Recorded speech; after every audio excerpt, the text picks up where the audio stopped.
আমি কমেডিয়ান বলে আমার মা প্রথমবার আমার একটা সিনেমা দেখতে গেছিল, তারপর আর সিনেমা দেখতে যাইনি। আমি মাকে নিয়ে আমার সেই সিনেমার প্রথম দিন প্রথম শোয়ে নিয়ে গেছিলাম। সিনেমাটা নিশ্চয়ই আপনারা দেখেছিলেন, ছবিটার নাম হলো লে হালুয়া লে।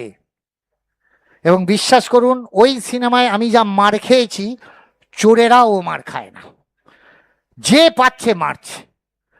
মানে শুটিংয়েও যাচ্ছি, শুটিংয়ে গিয়ে বলছি ভাই আজকে কি সিন, দাদা মার খাওয়া। পরের দিন গেলাম, ভাই আজকে কি সিন, দাদা মার খাওয়া। থার্ড ডে গেছি, বললাম ভাই আজ কি সিন, বলো দাদা মার খাওয়া। মাথা গরম হয়ে গেল। পাশে বসেছিল ডিরেক্টর রাজা চন্দ। আমি রাজা কি বলে, মার মার মার মার। রাজা বললো কি হলো ভাই, গরম হয়ে গেলি কেন? এটা কি সিনেমা হচ্ছে ভাই, যে পাচ্ছে খেলাচ্ছে, এটা কি হচ্ছে? পাশে বসেছিল স্ক্রিপ্ট রাইটার এন.কে. সলিম।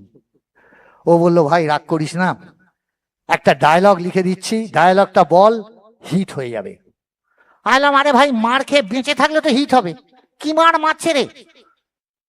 আপনারা যারা সিনেমাটা দেখেছেন তারা জানেন আমার যা চরিত্রের নাম ছিল মুখে বলা যায় না।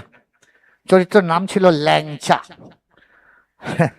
কতবার চিৎকার করে বলেছি, বাবা তোমার ল্যাংচার আর বিয়ে করা হলো না গো বাবা। তাতেও মার খেয়েছি। আমি কতবার বলেছি, কাকু আমায় ছেড়ে দিন কাকু, আমি আর কোনোদিন বিয়ে করতে চাইবো না, তাও মার খেয়েছি। মার খেতে খেতে যে পাচ্ছে মারছে, মার খেতে খেতে হাফ প্যান্ট গেঞ্জি ছিঁড়ে গেছে, চোখের তলায় কালি। মার খেতে খেতে দৌড়া, সবাই বলে পাগল পাগল পাগল পাগল। একটা জায়গায় গিয়ে আমি ঘুরে দাঁড়াই, দাঁড়িয়ে ওই ডায়লগটা বলি, পাগল আমি পাগল, তুই পাগল, তোর বাপ পাগল, তোর মা পাগল, তোর শ্বশুর পাগল, তোর শাশুড়ি পাগল, তোর কুস্তি পাগল। কি ভেবেছিস কি রে আমায়, আমি কি পঞ্চানন মন্দিরের ঘন্টা নাকি যে শেষে বাজিয়ে দিয়ে চলে যাবি? হাততালি কোথায়? Thank you, thank you, thank you so much.